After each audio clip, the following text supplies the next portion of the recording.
When looking for the king of podcasts, you're at the wrong channel. Well, excuse me! Looking for good ideas for life? You're far from good hands.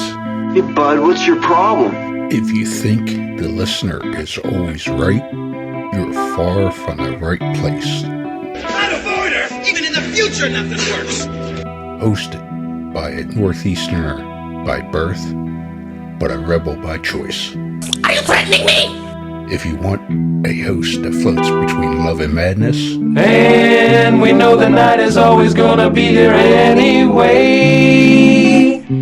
Thinking of you's working up my appetite, looking forward to a little afternoon delight. then play on and listen to Crazy Train Radio.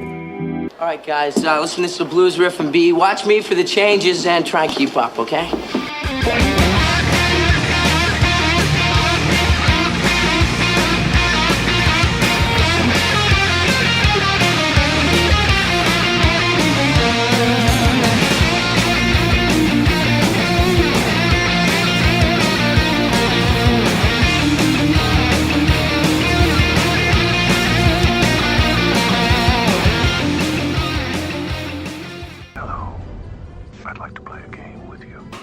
Within the gaming world, there are your general gamers, but then there are those that enjoy the dark underbelly of gaming.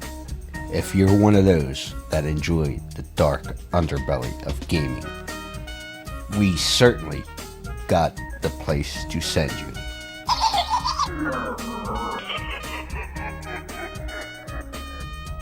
Scorpion Lair Games. That's right, Scorpion Lair Games is the creators of the true crime hit Killers, the card game. Let's not forget they also have Killers Clothing Company, their profiler game, and things like the 5-Minute Murder channel on YouTube. And we certainly can't forget the new book that is certainly a hit, Beyond the Headliners, True Crimes, Myths, and Legends. Make sure you visit Jeff and the Scorpion Lair Games on Facebook and everywhere today.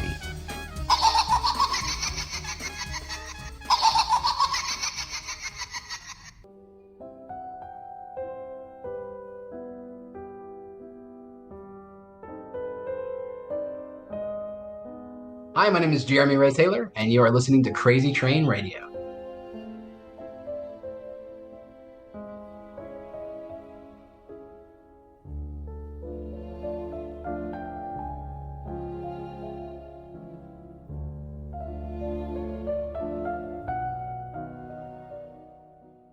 Hey folks, it's your least favorite host in the podcast world, Croc, Jonathan Steele. And boy, do we have a good one for you today.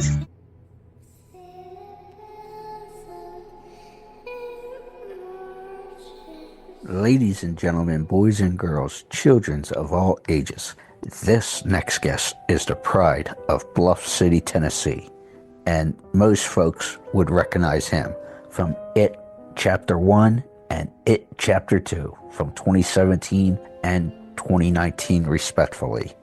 But however, he has many interests and certainly has been involved with other things. But I would say the biggest thing he's doing lately is turning his passion for cars into other things, whether it be a podcast, different things like that. As that is known as Half Torques, which we will get into, where it's two car guys doing what they love. From everything from the podcast, like I said, car installation, vlogging, car shows. And they are on a mission to bring positivity to the car scene. Like I said, you would know him as playing the character of Ben in It Chapter 1 and young Ben in It Chapter 2. But let's go ahead and welcome this next guest, Mr. Jeremy Ray Taylor.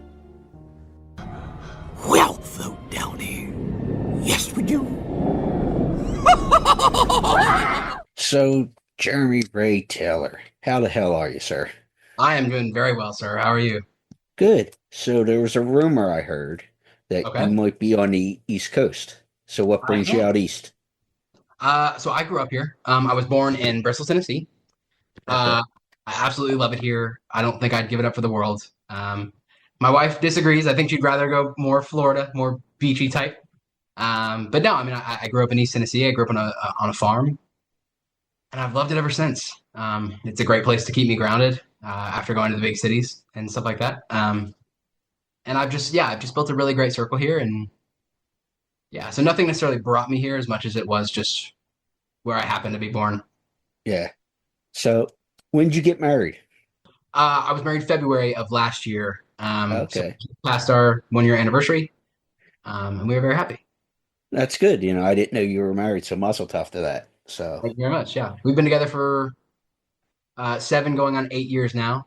I finally bought my own house, and that was when I decided might as well make it official. there you go. So, obviously, a lot of people know you from the It movies and stuff, but you've done other things. But since we're talking the personal side, like you said, the missus has been around for several years now. So this would have been right as things were booming with the It projects. Yes. Yeah. So with that being said, what does she think of what you do for a living? So funny story. When we first met, we met at school. I was homeschooled, but we had a co-op, so we went there every Monday. And then we got like homework that we did over the weekend at our home, and then brought it back. Um, she had no want to get to know me at all. It was right around the time that it was about to come out. And there were rumors around the school, of course, of like this kid that was an actor. And I was the director's son of the school, not the film. Um, and so I was kind of already known. I kind of know everybody there. It's kind of my responsibility to like welcome new kids to the school. But obviously, like when new kids come around, kids are like, "Oh, there's this actor," and blah blah blah. She didn't like that at all. She didn't care for that. She thought that I might be this, arrogant a-hole. Um, so she avoided me pretty harshly. But I saw her, fell in love first sight, 100%. And so I started courting her, I guess, if you will. And I think that's kind of what makes it so beautiful is that she's not like a intense movie watcher. It's not like she's not like an enthusiast of any kind. It's not like we met through that. Um, she's proud of me and she loves what I do, but it doesn't matter to her whether I do it or not. So yeah, I mean, she obviously she's proud of me and she thinks it's really awesome and she loves to follow along and come to premieres and things like that. But no, she's not a movie enthusiast, that's for sure. If anything, the opposite. Well, with that being said, in general, and this is good to know because I like to know the people behind. Ooh, so, yeah, it's great what you do for a living, but I look at it like this: I'd rather be able to sit and have a beer or something with somebody and deal with a real person, if that makes sense. Absolutely. So, obviously, when that blew up and such for those two movies and everything else, was it hard for you to maybe realize, all right, this person's just a fan, or sometimes these people might be looking for something else? Does that make sense? Like there's an Absolutely.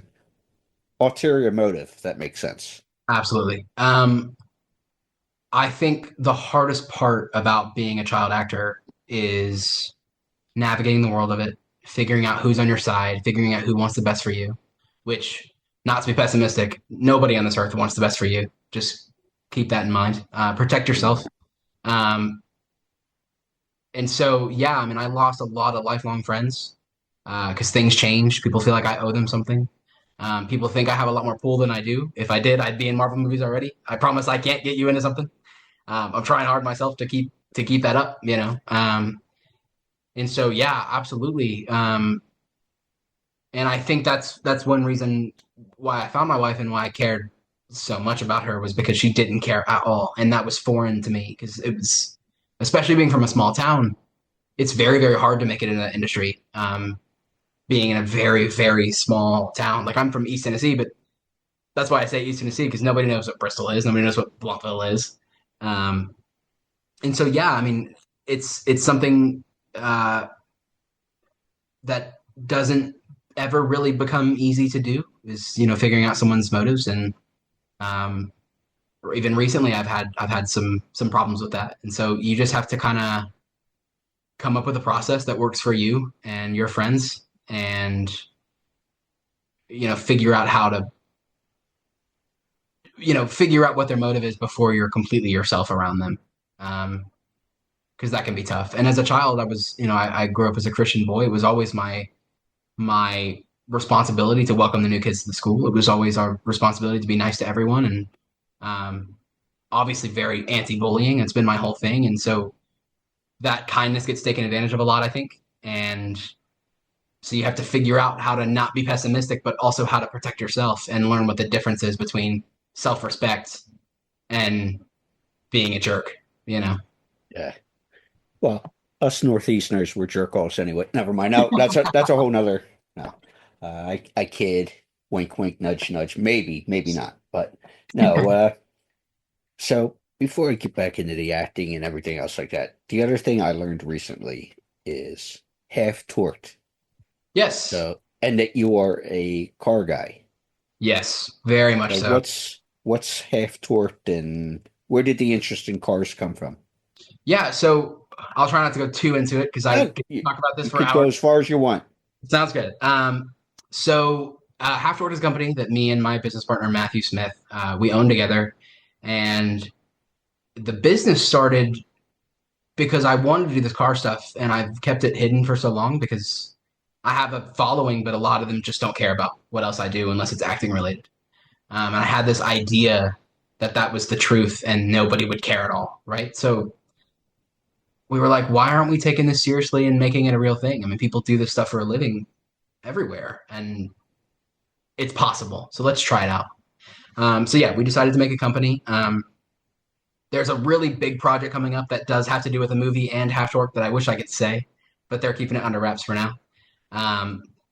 But yeah, so the love for cars, it's a weird story. I didn't really grow up. Like my dad was kind of a car enthusiast, but he's, nothing crazy. And so when I went to buy my first car, it was between a couple different things.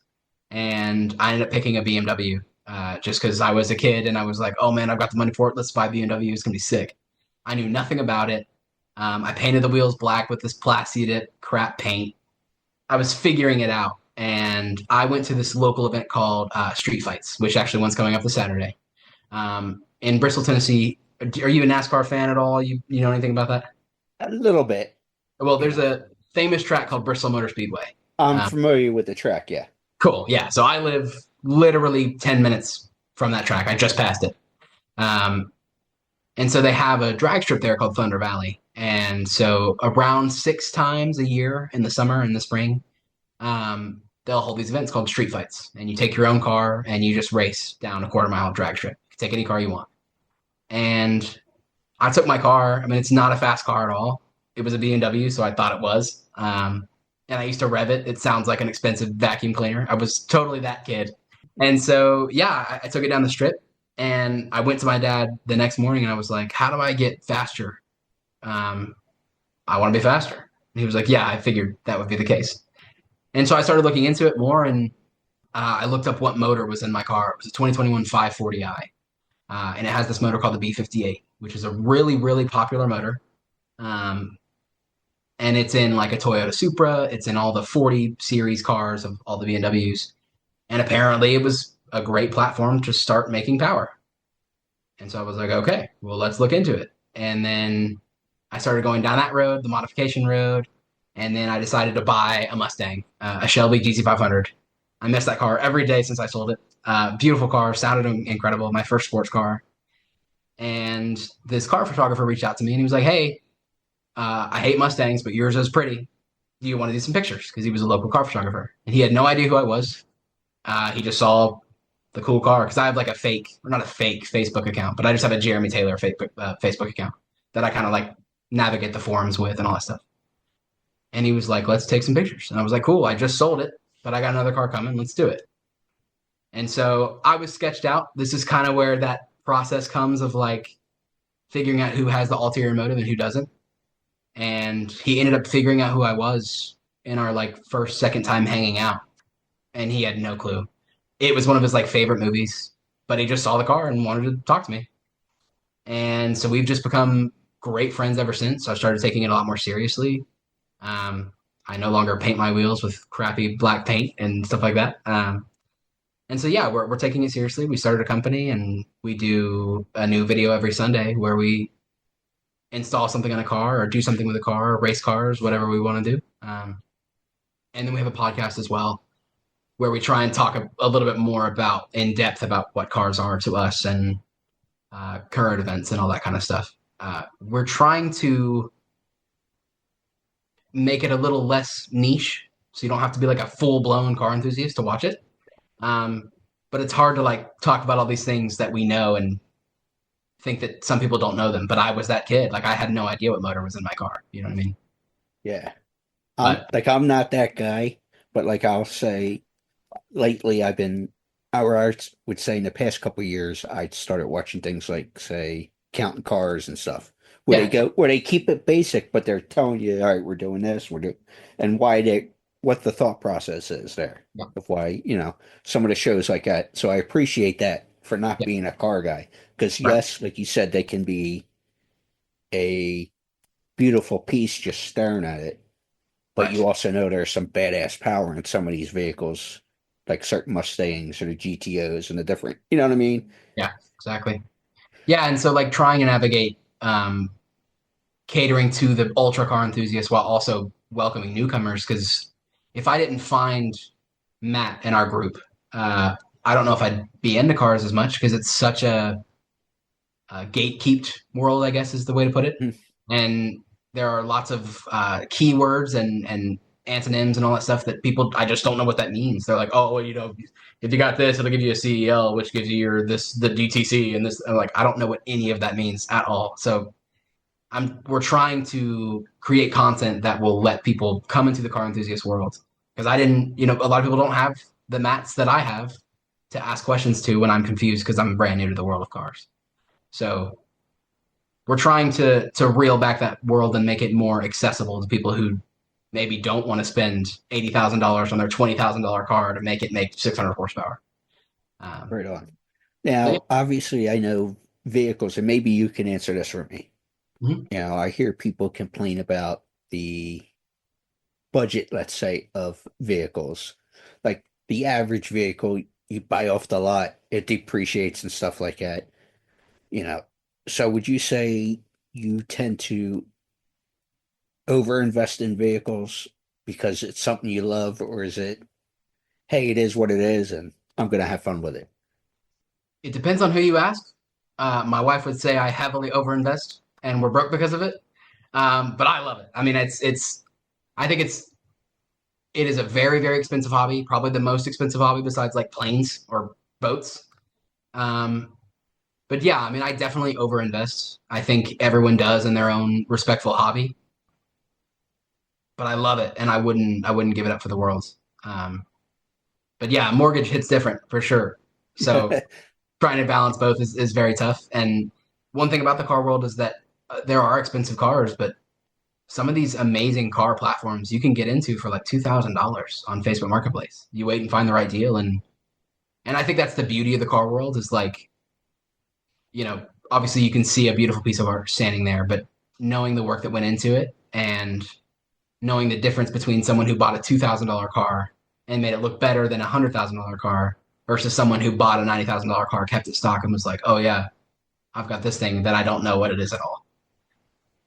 So yeah, it's a crazy big world, and we're trying to make it a little bit more accessible, because it is a very hard world, and it's a very, very expensive world. Yeah. It doesn't have to be. So there's ways to play it smart, that's for sure, it seems like. Yeah, absolutely. Nobody's going to see the video, but I got to ask. It seems like you have a buddy coming in and out checking on you. Who's our friend walking around there? Yes. Yes. My other dog is outside, but this is Chewy.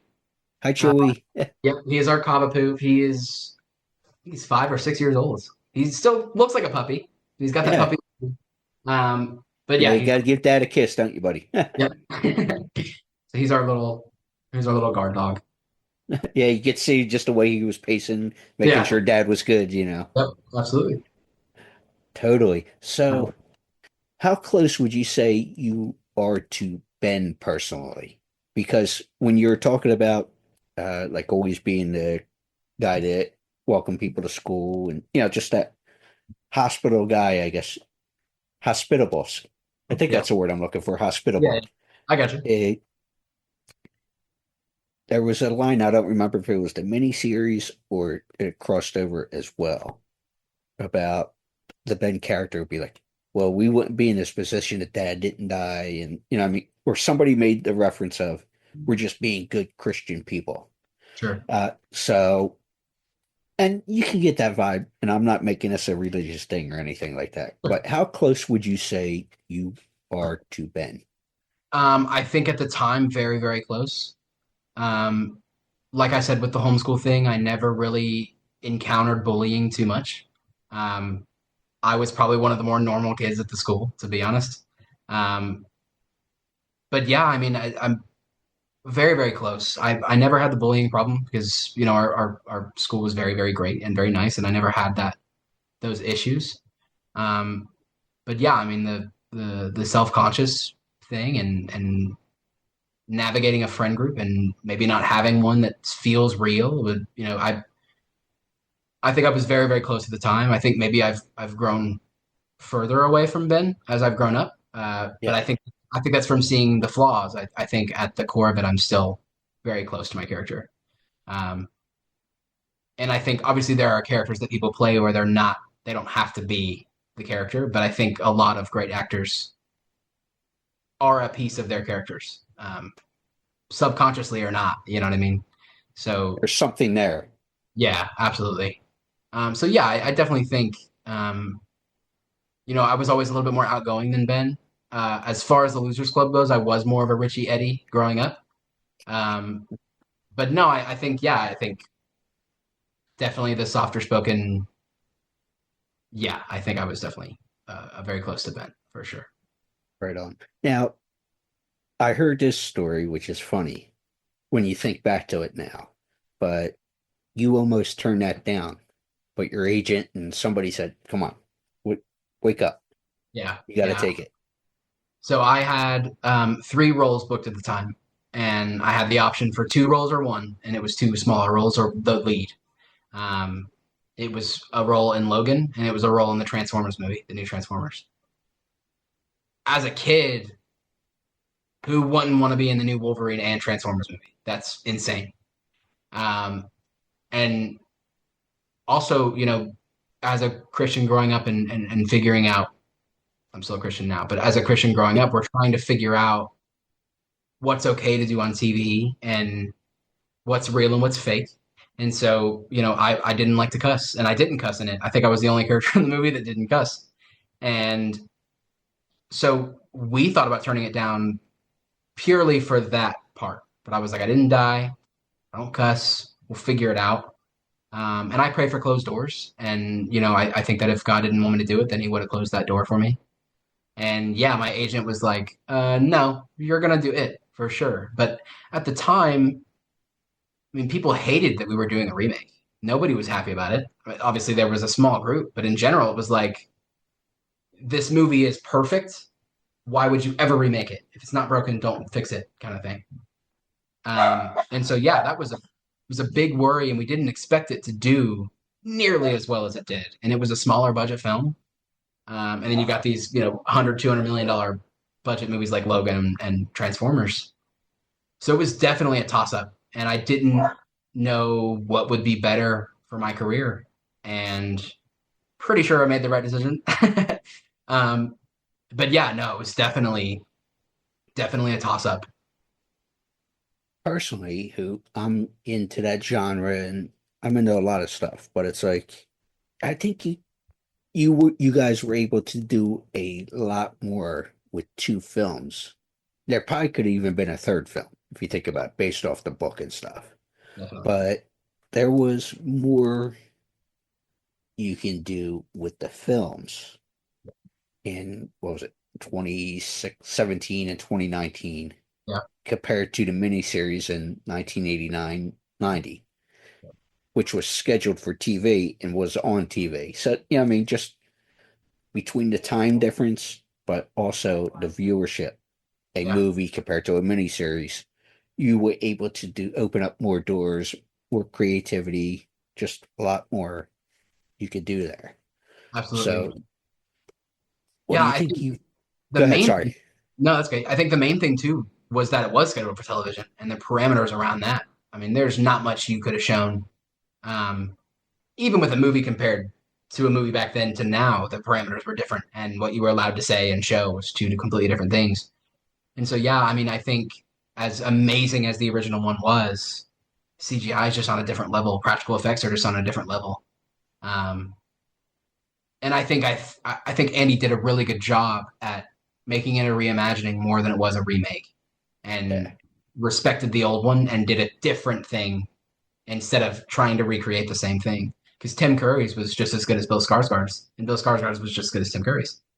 Because they're two different things. So yeah, I think it was a hard and fine line. I think Andy nailed it for sure.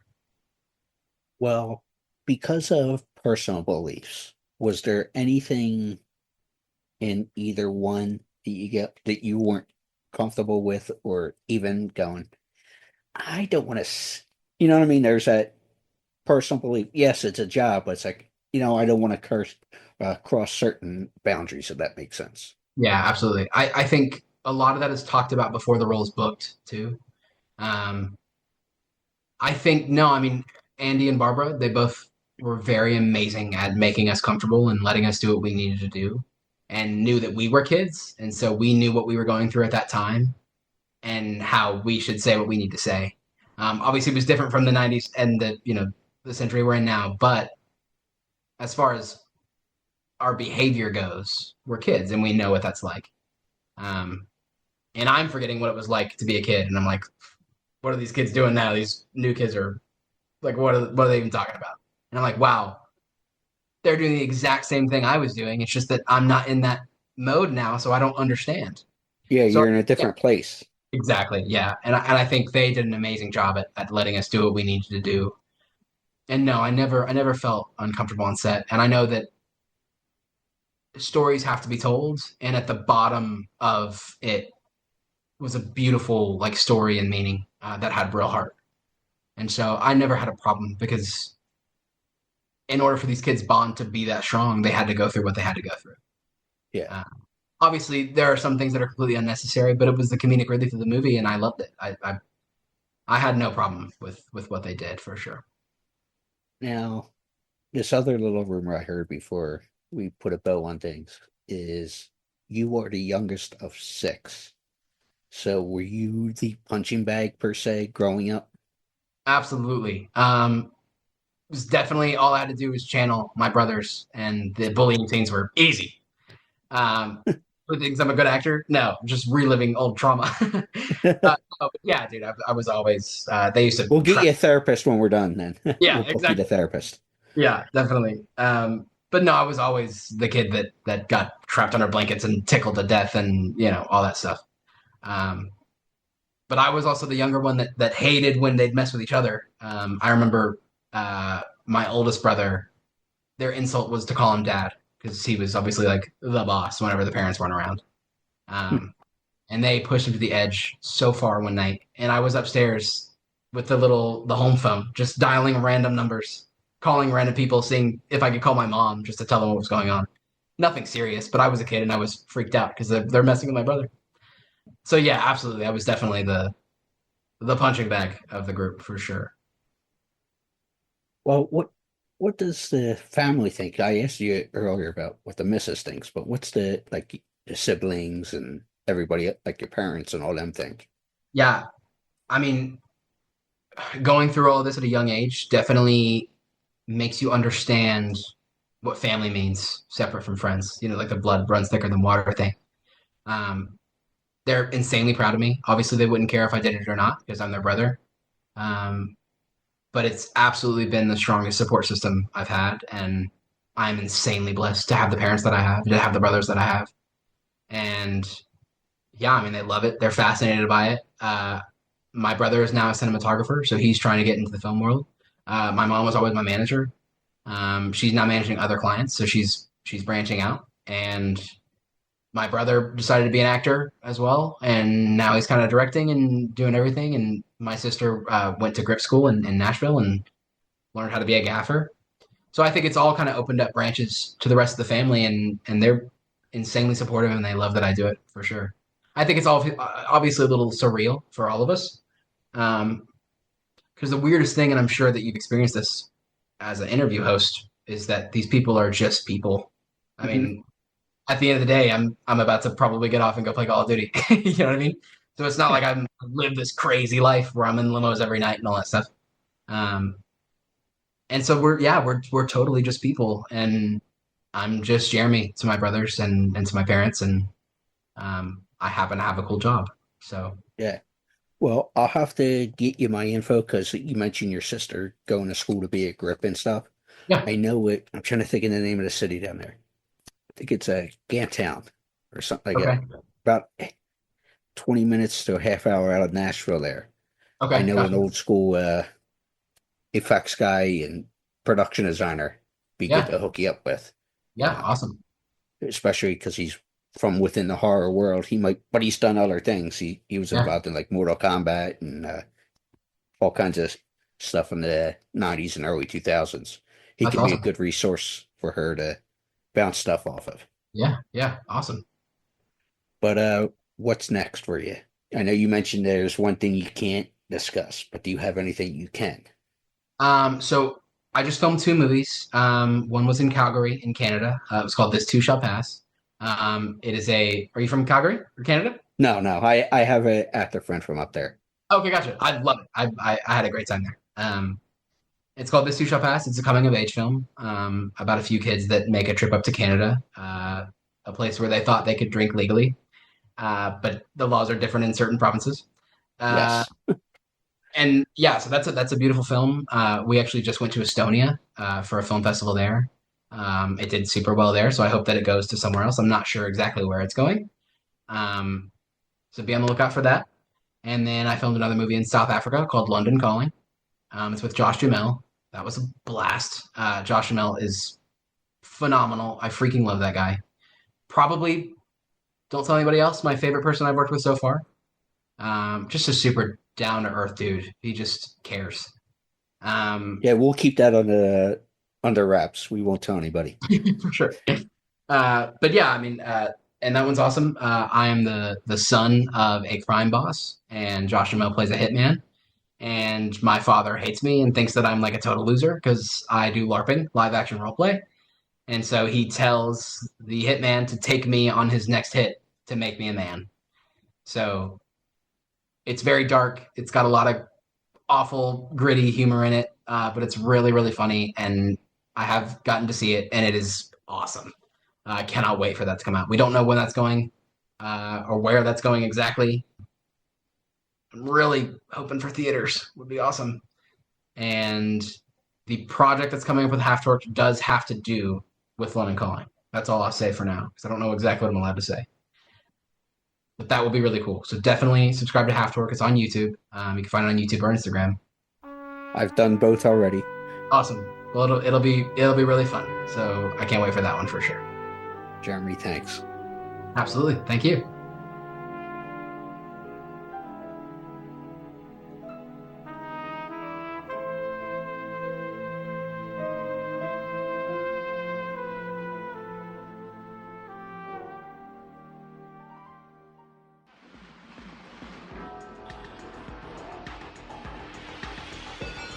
Hi, I'm Beverly Randolph, and please listen to Crazy Train Radio.